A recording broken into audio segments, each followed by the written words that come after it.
And a very warm welcome back to you. Thank you for joining us wherever you are in the world right now. We know it's a very difficult time zone for many of you Euros, so thank you for tuning in. And just for a change, it's nice for the Australians, so they're enjoying it a lot. And also to the Americans as well. Wherever you are in the world, thank you for tuning in the morning, the evening, or the late at night. You are at the final part of day one here at the Intel Extreme Masters. It is officially day one, although we were here yesterday, of course, because we're finishing off Group B right now. Our panel of experts are back with us once more for our final game. And Maynard has also joined us. I have. Hello, everyone. It's great to be up here. It's very comfortable. Everyone looks extremely attractive and smells great. So it's good to be around you. Good stuff. I'm going to skip over that very quickly, otherwise I'm getting in a lot of trouble right now.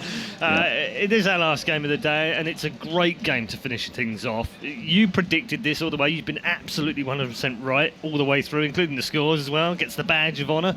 It's like the anti-artosis badge that you get for the day. It's called the Apollo badge. There is a name for it, Red Eye. Come on. It's Classic versus Harstem. It's our last European, well, our only European actually in the round of 16. Unfortunately, Snoop not able to get through from yesterday, despite looking very good.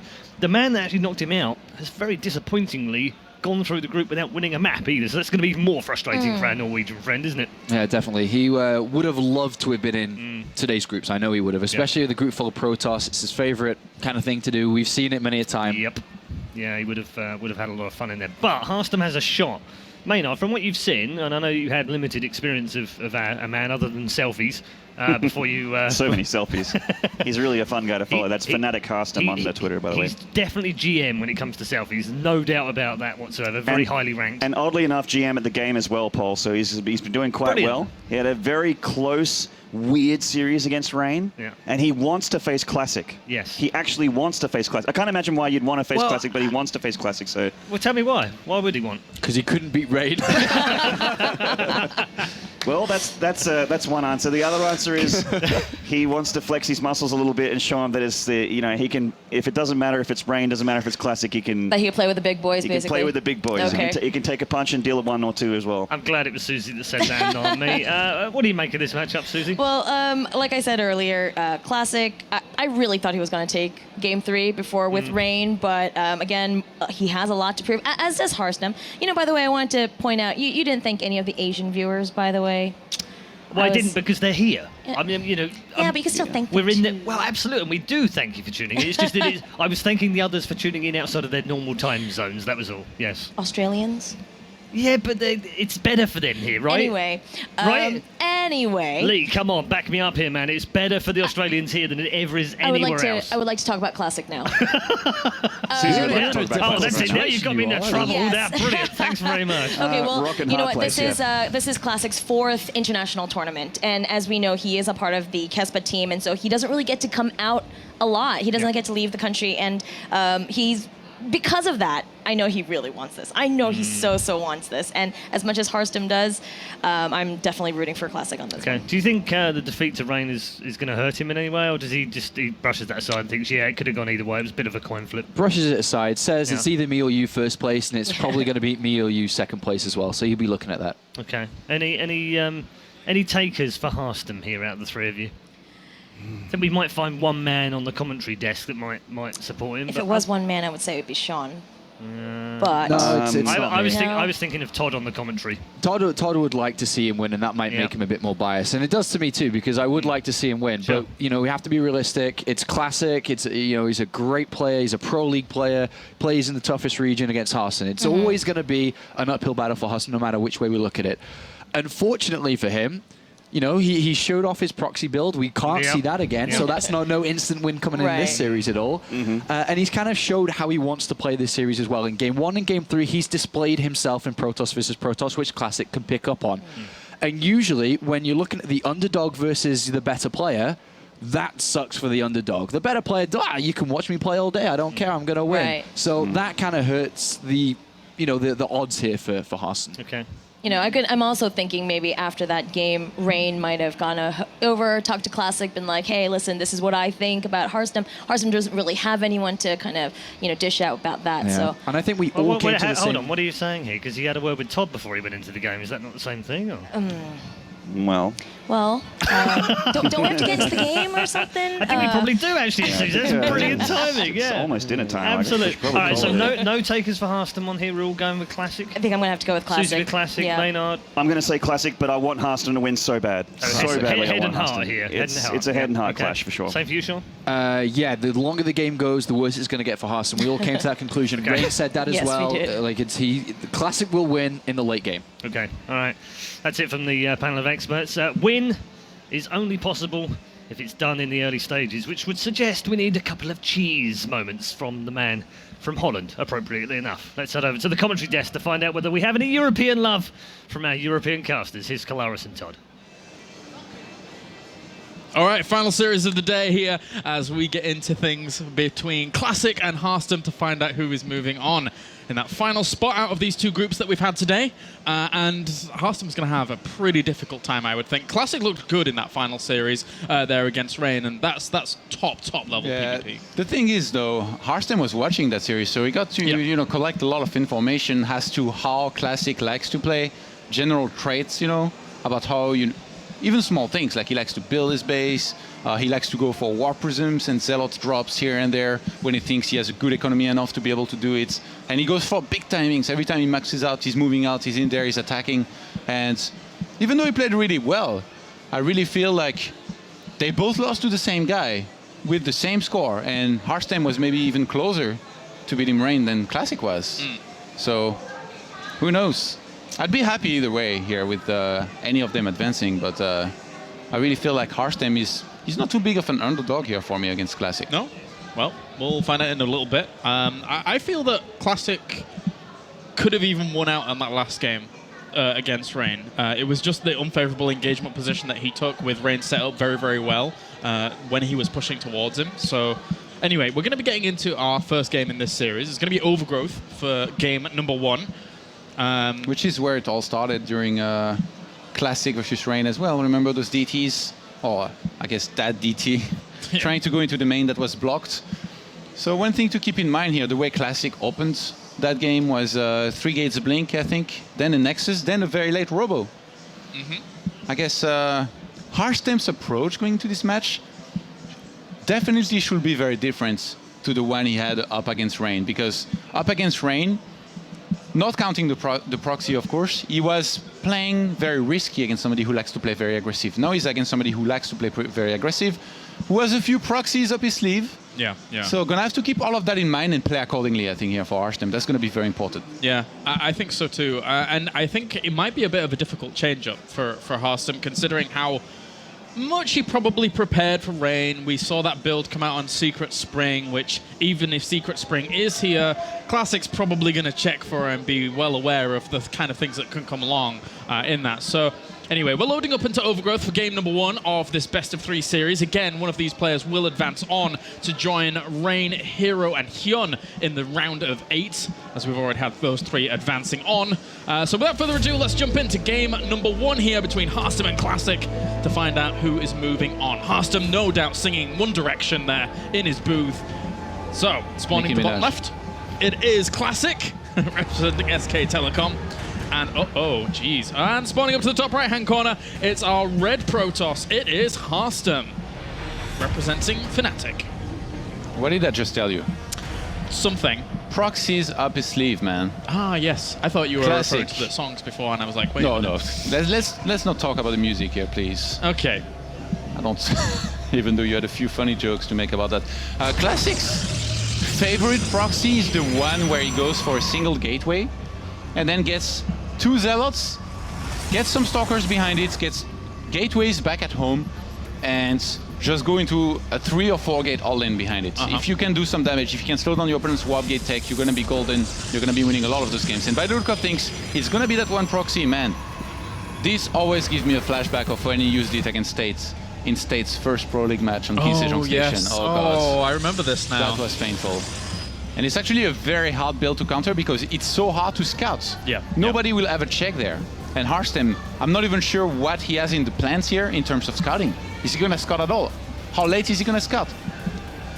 Well, we'll find out in a bit. But for now, I imagine it's just going to be a normal standard timing. He's actually checking his main base, see what's going on. But I think he'll just stop there. I don't think he's going to go check his natural, and I definitely don't think he's going to check that location down at the bottom right. With his 2 gases on the way, he really wants his economy to be steady and stable through these earlier stages. If Harstem chooses to do this very greedy with 3+3 very quickly on the gases, that means he's going to have even less money to start a Zealot. If you don't start a Zealot against this, you're in lots of trouble. You're going to take lots of damage. In Classic, you can see already he's starting the Cybernetics core. He's going to start mining gas now. Second Zealot will start after the first one, I think. And I mean, from here, usually you go with 2 Zealots. You can get a third one after, but you don't always have to.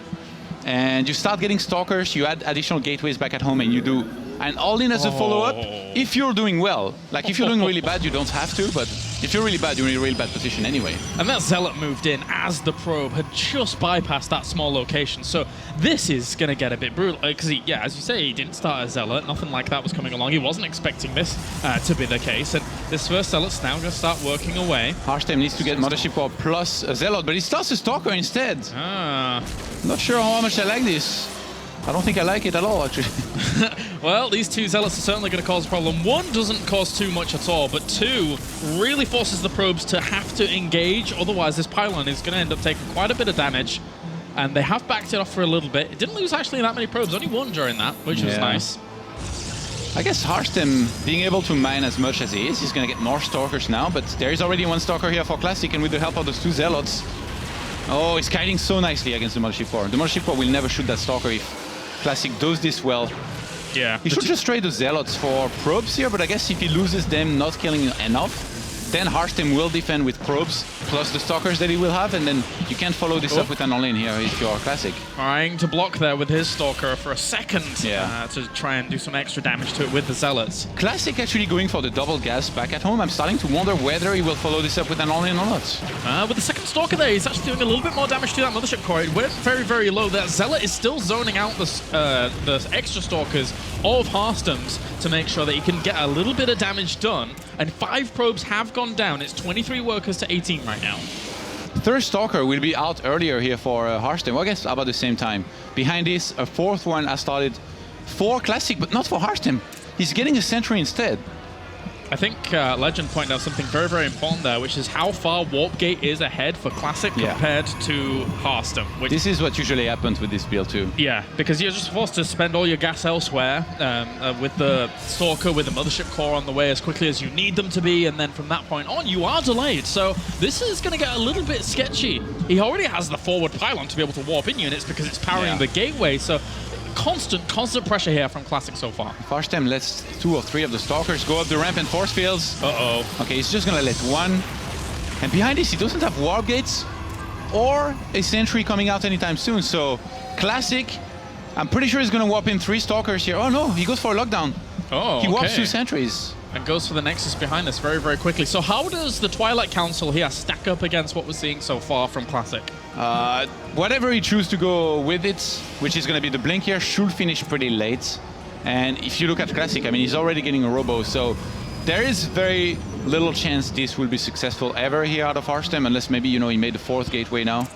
And only made Stalkers and then all-in on that natural of Classic, but even that's, you know, as long as there is Immortals, it's always going to be hard. I really like the pylon he's getting, by the way. Up the ramp, he can warp in down there, send Zealots across the map, see when that second Nexus finishes, which, I mean, right now he knows that there's going to be a second Nexus no matter what. And Mothership Core spotted what exactly was going on, and behind this, an extra gateway has gone down. I told you, 4 gateways. This is one of the only ways he can come back in a game like this, knowing that his opponent's already expanding. Well, the Stalker has to be a little bit careful. But overall, I really like the way Classic plays out this build, because it's pressure non-stop from the very beginning, and it never really lets up. So Harstem's been kind of thrown a loop during all of this, and it has to sit in his base for so long. Classic not knowing whether it's DTs or Blink here. He's going for an Observer. That's going to be pretty bad for his Immortal production, which he's going to need against the Blink Stalker all-in he's going to face momentarily here. He's also going to lose that 1 Sentry that he has in front of Harstem's base, so this is going to hit hard and Classic right now. He was making probes up until now, which, I mean, you don't need more probes than you have. He has 32 against 24. The thing is he might also even lose that gateway that he has, or have it unpowered. are on the map before this attack hits, in which case he will be on 2 gateways plus a robo facility against 4-gate Blinkstalker. All right, well, these Blinkstalkers are going to go down there, and unfortunately for them, there's only a sentry to catch, so it's a little bit... yeah, at least he empowers 1 gateway. Wait, he only has 2 gateways at home. Yeah, so 2 gates plus 1 robo against 4-gate Blinkstalker here. Well, that's going to be a bit ugly. That's going to be quite ugly. Unless the Immortals are able to really hold their own during this, he's not going to have too much to buffer for them. And Harstem can technically warp in a few more rounds of Stalkers here and get out quite a lead. I mean, he's already at 15-7, and that's quite a lot already. Harstem is calling his probe across the map here. He's gonna have to eat fast and very soon, because Classic here, the more time he's given, the more Immortals he's gonna get out. He's on 2 right now with the 3rd one on the way.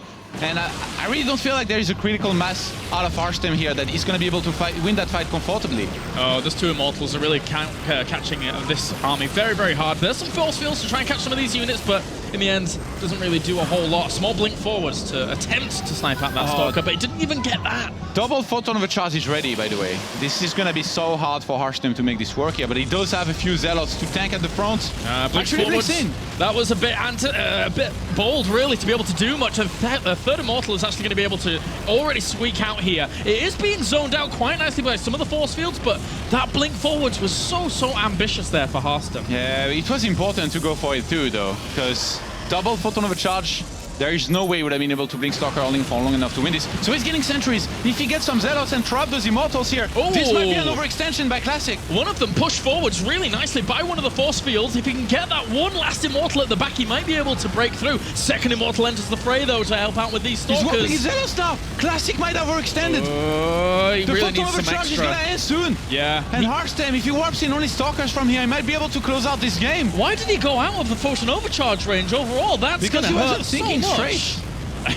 It seems like it. Harstem just wins here. There is no way for Classic to win. There's too many Stalkers alive. He's going to keep on warping his Stalkers. Classic has no blink. He has a single Immortal. 5 Stalkers and Immortal. It's going to be up to the probes to actually buffer against this. Classic knows that he just has to hold on against this army, and then he should be able to be walk on, basically. But Harstem... all he has to do is warp in Stalkers. He has to keep on warping Stalkers. He's actually getting Zealots, which I guess can tank a little bit at the front, but Classic, if he's given enough time to get a 2nd or 3rd Immortal here, he still has a chance. He's waiting for that 2nd Immortal, trying to buy as much time as possible before that Nexus finishes, trying to keep these probes alive. 2nd Immortal's now here, though. That's going to be the game changer. Oh, but good force fields will zone it out for a little while. Getting the Mothership Core means no photon of a charge is going to be ready for this. And Harstem, he must be nervous here. He's been making a few micro and decision mistakes that he wouldn't make usually, but it might not matter anyway. The 2 Immortals there. Another really nice zoning out of the 2nd Immortal that's only shooting Zealots. One of the second Immortal actually ends up dying to that. And with that, he might be able to press on, but he's lost a lot of his army, and the Immortal still is alive behind this. And another Immortal's just about to pop. Yeah, Harstem needs to go to boost his gateways. He needs to get more units quicker than his opponent Classic here. I think he's running out of steam. Oh, another catch on an Immortal! Unbelievable! How is he able to do it? But still, the Immortal production continued. This extra Immortal helping out, and the Stalkers for Classic are so healthy during all of this. Even Blink is not going to be able to save enough of these Stalkers, and he tries desperately to get the last Immortal. Barely not able to get it there. He messed up big time. Why did he warp her sentry here? This was his game. Wow. Oh my God. What a game one. Really, really fast and back and forth there in that first game. And that could have gone a completely different way. But let's commend Harstem for his use of force fields, pushing Immortals into places they didn't necessarily want to be. He was able to isolate them very, very well, considering the toolkit he had available to him. He had a few very good ones, but overall reinforcing with sentries and Zealots is almost always wrong here. Like, if he was only making Stalkers and bringing them back, he would have completely snowballed into a total victory here. At least that's what I think. Well, a little bit shocked this happened the way it did. Yeah, it was a very interesting game number one. Anyway, join us after the break, guys, when we'll have game number 2 between Harstem and Classic.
All right, welcome back to the Intel Extreme Masters. It's the final series of the day, and it could potentially be the final game of the day, unless Harstem is able to tie it up 1-1 here against Classic. And that first game was very interesting. The way in which he applied the pressure and was able to make a very, very good meal out of it. Very action-packed. Started with the proxy and followed through, you know, with the lockdown, counter-aggression, and all-in, which in the end was barely held by Classic.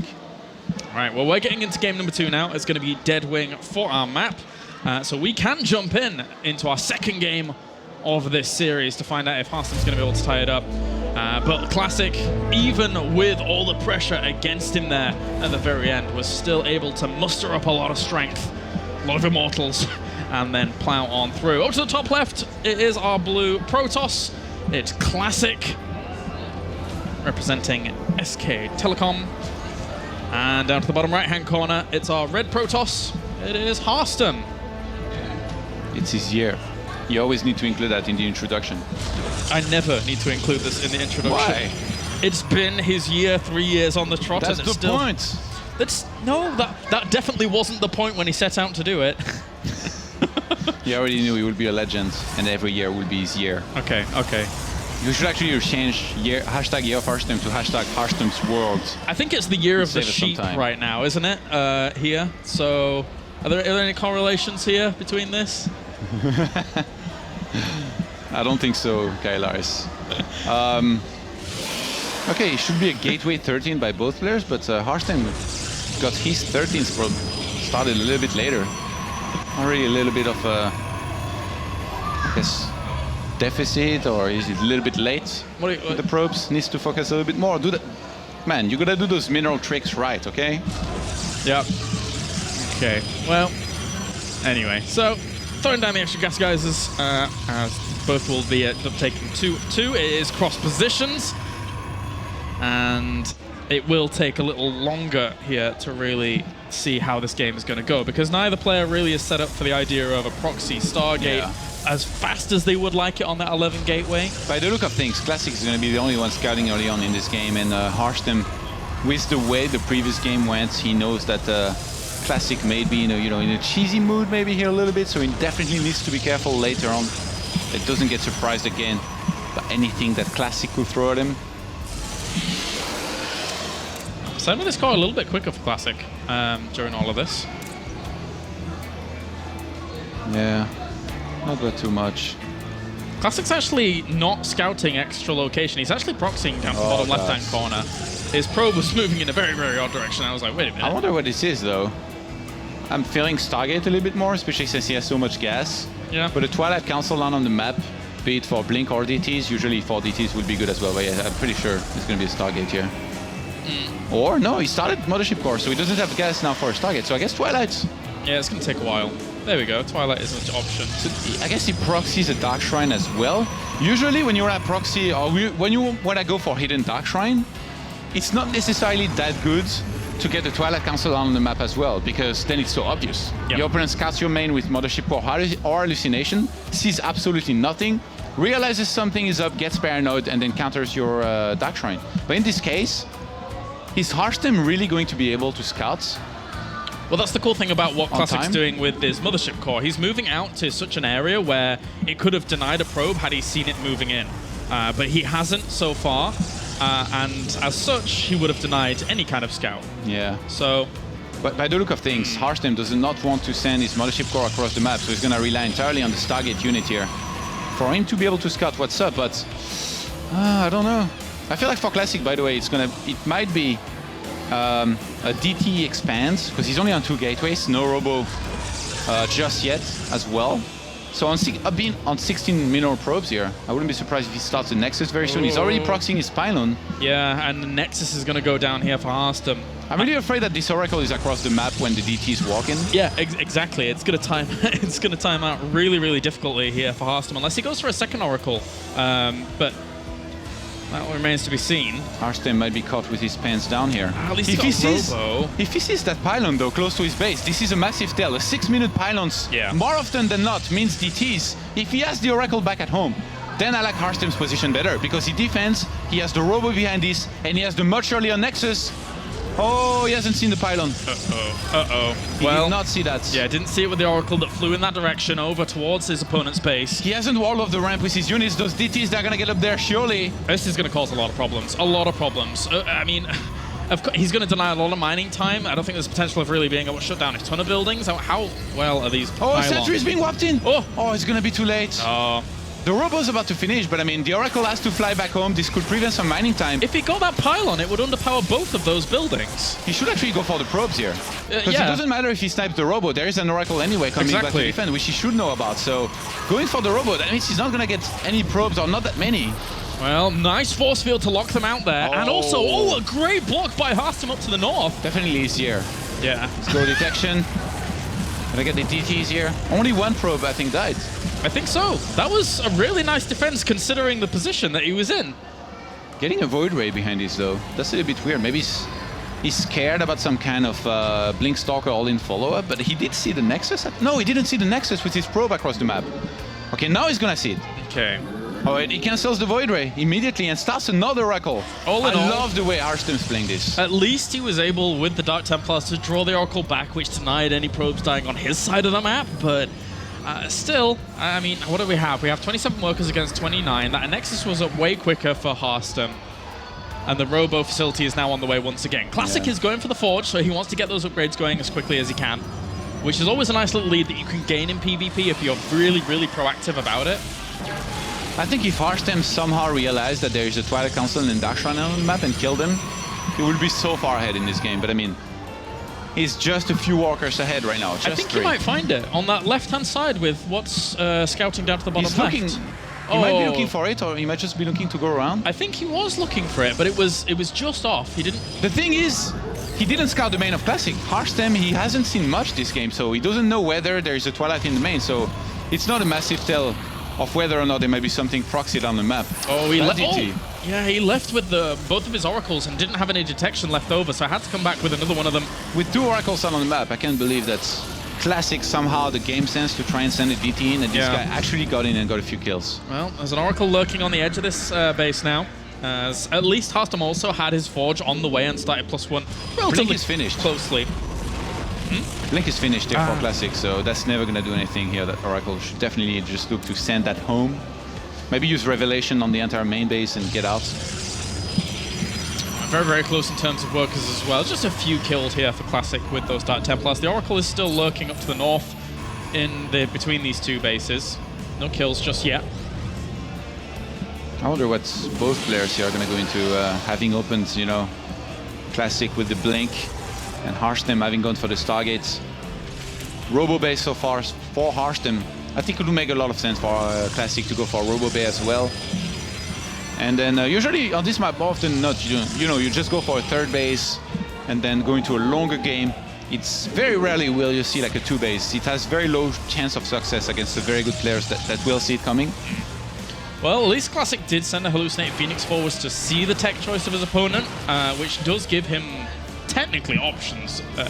He could quite easily go for the Robo Bay himself, or he could go full craziness and just start throwing down Stargates and Fleet Beacon.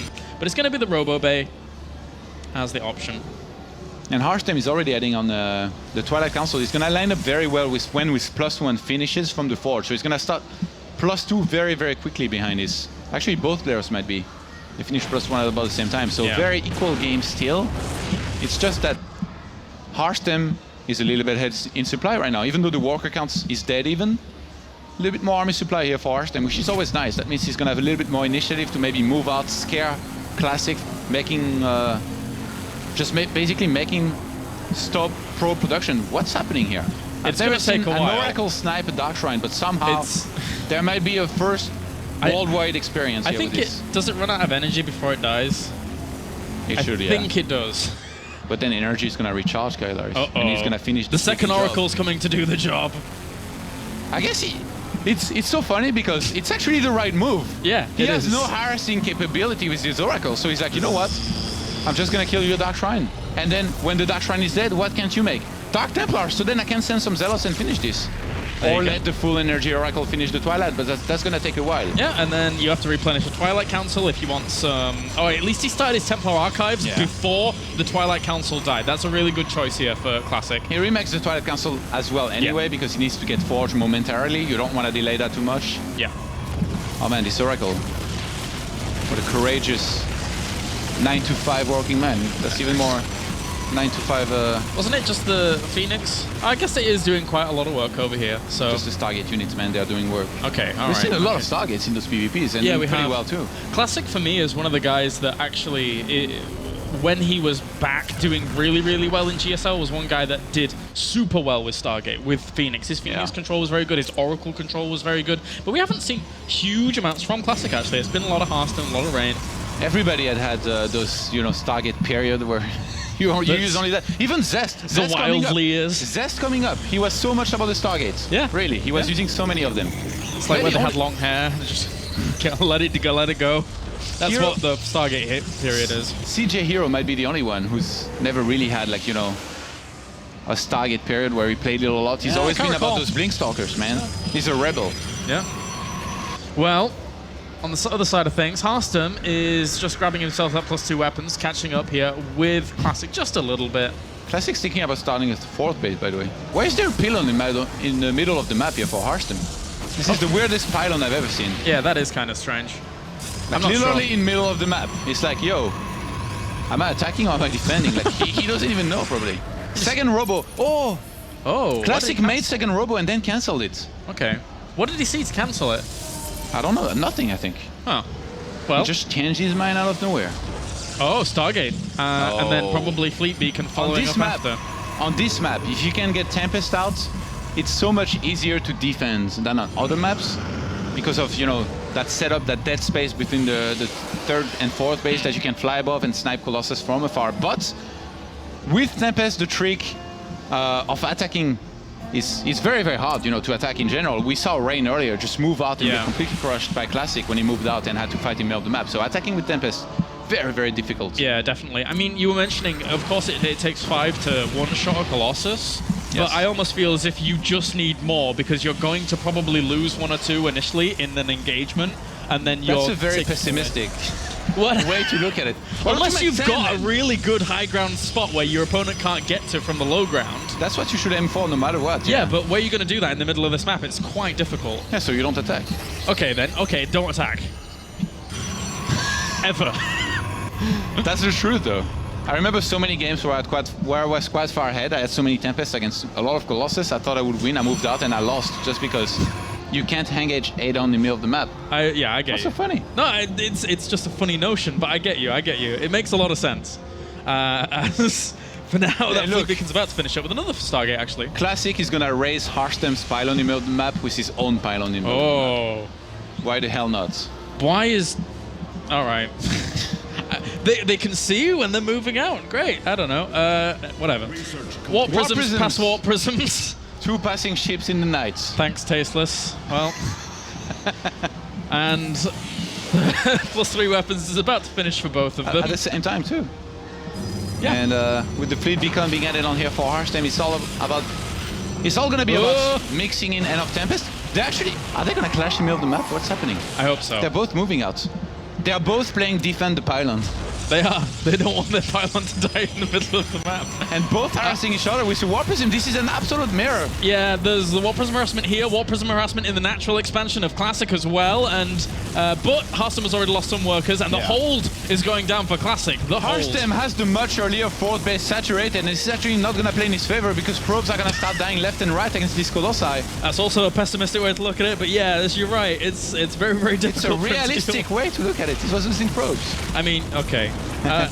And he's actually getting his Nexus worked on in the main base as well, which is not really brilliant for him. He doesn't really have too many reinforcements to deal with this at all. That being said, this Nexus has pretty much done what it needs to. Yeah. 14 workers have gone down. Plus the Nexus, that's a lot. And Harstem lost his pylon in the middle of the map. So Classic, all of a sudden, is on 64 probes against 51. I feel like at this point, the best thing that Harstem can do is max out and attack, because his maxed out army is going to be much stronger than Classic's. But somehow Classic, even though he's revealed, he's moving out right now. He's feeling brave.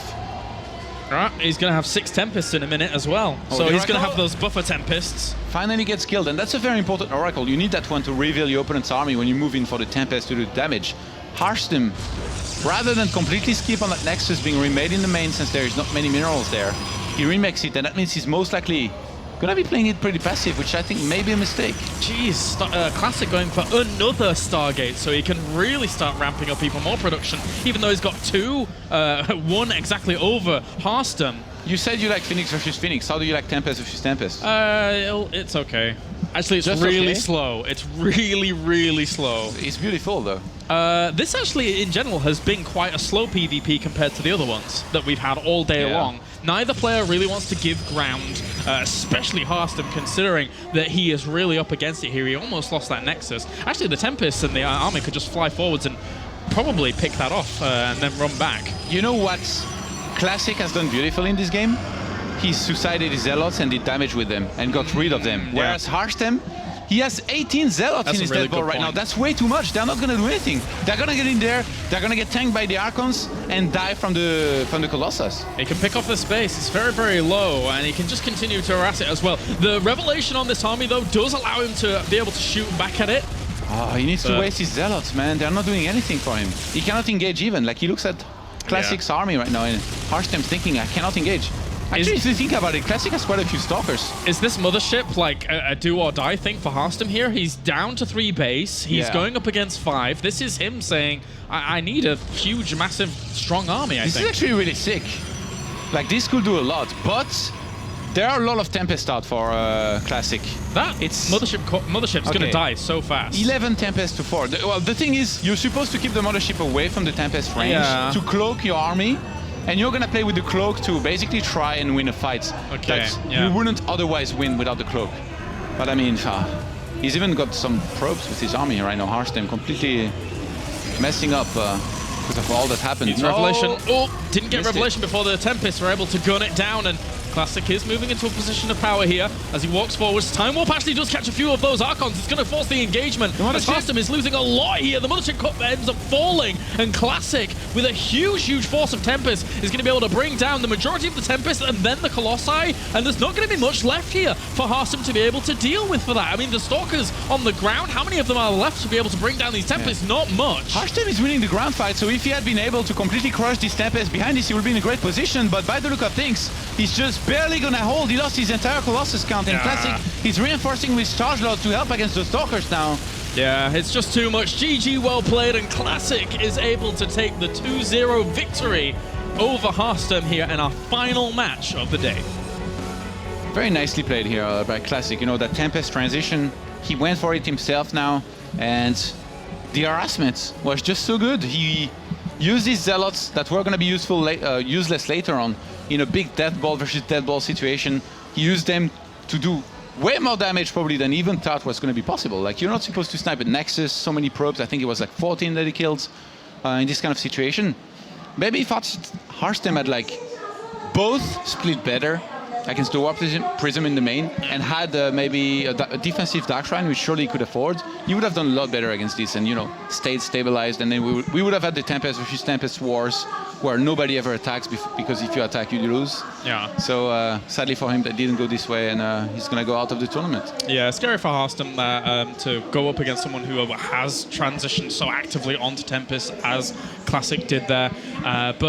And commiserations, unfortunately, to Harstem, who does drop out of the tournament now. But I think overall, against the Protoss that we saw him play against, as well as defeating Czech 2-0, a very good showing by Harstem in this round of 16.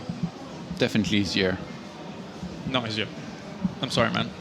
Why are you hating like this, man? It's not worked. Just say it, it's his year. Okay, 3 Protoss and 1 Zerg advanced today, by the way. Are we surprised? Not considering the lineup. The lineup is they are the best players in these groups that have advanced. Okay, I'll take that. Yeah, it's been a good day. It's been a good day of games with Hero, Hyun, Classic, and Rain advancing on. Without looking at the Liquipedia. I didn't look at the Liquipedia. Well done, James. Yeah. I'm proud of you. And overall, that was a very, very good showing by Classic, representing SK Telecom and doing well for himself. So he'll be moving on to the round of 8, along with all the other players that we've seen there. Tomorrow, of course, we've got Group C and D, which C is like one of my favorite groups of all time for quite a while, with San, 4GG, Life, and Soulkey. Wow. Didn't even look You at the looked at it before, though. No, I didn't.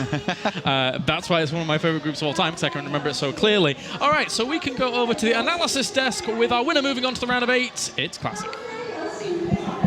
Yes, thank you very much to our commentary team there, Kalaris and Todd, finishing off our final game of the day. And joining us on the desk right now is Classic. Congratulations to you on advancing through from Group B. 축하. Thank you. Well done. Very good. When you looked at your group, what were your first thoughts? Was it, oh no, I've got Rain in the group? Or was it, you know, what was your first thoughts? 첫 번째 B조에 있다가 딱 봤을 때 무슨 생각이었어? 윤종이만 조심하면 충분히 제가 올라갈 수 있겠다 생각했고 그래서 승자전에서 윤종이를 꼭 이기고 싶었는데 져서 너무 아쉬워요 지금. He said as soon as he saw it, he said as long as I do well against Rain, we should be able to make it up there. He is kind of upset that he lost that game versus Rain, however. Yeah, it was a tough game. Let's talk about the game against Harstem. Rain said to us that he looked at it and he didn't underestimate Harstem at all. He wanted to take it very seriously, knew how strong he was. So how did you approach the game? 아까 저희 윤정이랑 얘기했을 때는 하스템 선수가 그래도 유럽에는 되게 잘하는 선수라고 뭐 무시 못하겠다라고 얘기를 했었거든. 근데 너는 이제 오늘 하스템이랑 붙었을 때 무슨 생각으로 들어갔어?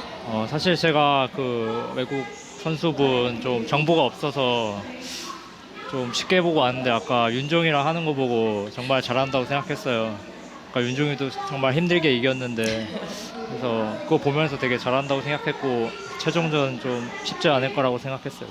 He said, he really didn't have much information on Harstem. So when he first got here, he was like, it's probably going to be pretty easy. Then he watched him play against Rain and said, whoa, this guy is a lot harder than I thought. And so after that game, he kind of had to, kind of collect himself and get ready for this game. Just one question. Harstem versus Rain was a lot closer than Classic versus Harstem. Right. So feeling a little bit, okay, this guy's actually pretty good while entering the game, but while playing it, did he start to feel, okay, this is actually just going to be a 2-0? 근데 아까 저희 윤정이랑 게임하는 거 보면은 되게 어렵게 윤정이가 이긴 것 같았는데 이번에는 좀 쉽게 2대0으로 이겼잖아. 네. 딱 게임 시작했을 때 게임 중에는 이 선수 그래도 만만하구나라는 생각 들었어? 생각보다는 그냥 윤종이랑 게임을 하고 나서 굉장히 좀 제 개인적으로 아쉽게 진 것 같아서 정말 집중을 잘하자라는 생각으로 정말 집중을 잘 해서 좀 게임이 잘 풀린 것 같아요. He says actually it's not that he was underestimating or anything like that, but during the game, because he had lost to Rain just before, his mindset was, no, I need to win this, and he just really wanted to concentrate. But I'm just going to go back to that question to make sure he answered it. 그러나 게임 중에는 하다가 No freebies here. 좀 쉽다 뭐 이렇게 생각한 적은 없어? 2세트 때는 좀 쉽게 가겠다 생각했는데 사실 1세트도 초반에 전진 게이트 성공하고 뭐 쉽게 무난히 이기겠다라고 생각했는데 1세트 때 좀 상대 컨트롤이 너무 좋아서 질 뻔했잖아요. 그래서 2세트 때는 유례 좀 그런 생각 약간 들긴 했지만 그래도 집중해서 이기자라는 생각으로 했어요. All right, he's giving me very Korean answers, but basically he's saying even game 1, he was like, Harstem's control was very good, and there was even a point where he felt like he may lose. In game 2, he felt like, yeah, this is kind of easy, but even then, he still needed to regain his control and concentrate on the game to make sure he won it. Yeah, I wanted to just ask you a little bit about game 1 with the timing. Sean and I were sat here. I came back over. I had a break. Came over. And I look up and I think, wow, is Harstem winning? And Sean says, yeah, Harstem's got this. And then all of a sudden, you pop 2 Immortals, and the whole game changes. Were you worried at all at any point in that last part of the first map? 딱 그 1경기 때 임모탈 나왔을 때 좀 걱정된 부분이 있었어? 어떤 거요? On the first map. 첫 경기 때 네. 이제 딱 하스템이 이길 것 같다 했을 때 무슨 생각으로 그거를 넘어가게 됐어? 그게 제가 너무 초반에 유리했기 때문에 이 경기 지면 정말 2, 3경기 남았지만 끝이다라는 생각으로 정말 이건 무조건 이겨야 된다라는 생각으로 그렇게 어떻게든 막아서 이기자라는 생각으로 했어요. No, basically it was just like he felt like he overextended himself a little bit in the early game, and then when that happened, he thought, I know there's a game 2 and 3, but I don't care. Like I need to win this, and it just kind of clicked. He went ahead and concentrated and made sure he won that game. Okay. Right, last one then. So through to the quarterfinals, and I ask all of the quarterfinal guys this. Who do you want to play? Who don't you want to play? Okay. Who's dangerous? Do you want to play hero again, for instance? Same as BlizzCon? 이제 8강 됐으니까 누구를 피하고 싶고 누구랑 제일 많이 붙고 싶고. 딱히 상대는 없는데 뭐 윤종이랑 다시 해도 재밌을 것 같고. He thinks it'd be fun if he played against Rain again. 피하고 싶은 선수는 딱히 없고 그냥 우승하고 싶어요. There's really no one he wants to avoid, but he just wants to win. Nice. He really wants to win. I like so. that. Lots of confidence. That's very good. All right. Well, congratulations. Thank you, Ray. Thank you to Classic and also to Rain going through that group as well. Sean, just very quickly, let's just wrap up the day because we're finished with Groups A and B now. We've got 4 of our round of 8 players. We look forward to tomorrow, Groups C and D. But let's just talk about Groups A and B. They pretty much run out exactly how, I mean, actually, 100% how you predicted them, including the scores. Yeah, there is definitely A and B compared to C and D were meant to play out very simply. There was clearly 2 better players in each group that were meant to advance. Group C and D, though, on the other hand, is a lot more tricky and a lot more interesting because you can argue that this isn't going to be a close set of groups. Yeah, absolutely. I mean, just a little preview for tomorrow. Some terrific players in there, but a real mix of backgrounds where they've played, how successful they've been. It's a whole range of them. We've got Maru coming in for the first time. I'm very excited, obviously, to see him at IEM. It's fantastic to have him here. Parting's in there as well. Parting Maru would be an amazing game, I'm pretty sure. We've got 2 guys who are considered to be probably their best micro players in their race against each other. I don't even know what that looks like. That's going to be incredible if we get that. But likewise, we've got 4G Jews just come off the back of a first ever Premier title with 5 years worth of asking, so he's really pumped up, he's ready to go. And then terrific players throughout both groups. How do you predict them? It's going to be really tough, isn't it? I have to think a little bit about it overnight to make sure I do Sulky's it in there, properly. True's in there. Right. People that qualified through the qualifiers as well. There's 2 players who are definitely making out to those groups, and that is Life and that is Morrow. Okay. Depending on where they go second and first place, I'll think about it overnight, but those are the 2 players that stand out 100% for me. Yeah, absolutely. All right, you know what? I'm going to go ahead and ask him what he thinks about Group C and D. C조랑 D조에 누가 붙을 것 같아? 너의 생각에는? 어떤 거요? C조랑 D조에서 누가 8강까지 올라갈 것 같아? He doesn't care. D조에서는 D조가 워낙 잘해서 근데 요새 성주랑 이삭이가 잘하기 때문에 Okay, he thinks it's going to be Maru Parting from Group D. Okay. And then C조는? 조를 자세히 C조는 San, 4GG, Life, and who's Sulky. the last? Sulky's in there, yeah. 소울키 and Life. Okay. Sulky and and Life. Life. Well, he's a professional, so Absolutely. I'm going with Classic. I think I'm going to have to go with him I'm too. going with Classic. That's a good note to finish on as well. Thank you very much to Classic, to Susie, and to Apollo, and also, of course, to our commentary team today, Maynard, Todd, and Kalaris. That is it from our first day of the group stages here at the Intel Extreme Masters in Taipei. We bid you a good farewell and a good evening or a good morning or a good afternoon, wherever it is in your particular time zone. We'll be back at 11 o'clock tomorrow, local time, for Group C and D. You won't want to miss it. We'll see you then.